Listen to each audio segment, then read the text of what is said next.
আমরা সবাই কল্পনাতেই বেশি খুশি। সেখানে নেই কোনো বাধা বিপত্তি, নেই কোনো টানাপোড়েন। সেখানে এমন কেউ নেই যে বলবে তুমি এটা করতে পারবে না, তুমি ওটা করতে পারবে না। সেখানে রয়েছে নিজের স্বাধীনতা, নিজের কল্পনা হিসাবে যা ইচ্ছা ভাবা যায়। সেখানে রয়েছে নিজের ভালো লাগা। কিন্তু এর পরক্ষণেই যখন আমরা বাস্তবে ফিরে আসি, তখন ভালো মতো বুঝতে পারি কোনটা কল্পনা আর কোনটা বাস্তব।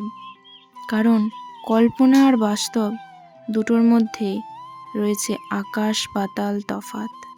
হ্যাঁ, আর এই তফাৎ মুহূর্তে বুঝতে না পারলেও পরক্ষণেই টের পাওয়া যায়। আমরা যেটা কল্পনা করি সেটা কিন্তু সবসময় বাস্তবে পরিণত করা যায় না। নমস্কার বন্ধুরা, আমি সুপর্ণা। আমার একটা নতুন ব্লগ ভিডিওতে তোমাদের সবাইকে স্বাগত জানাই।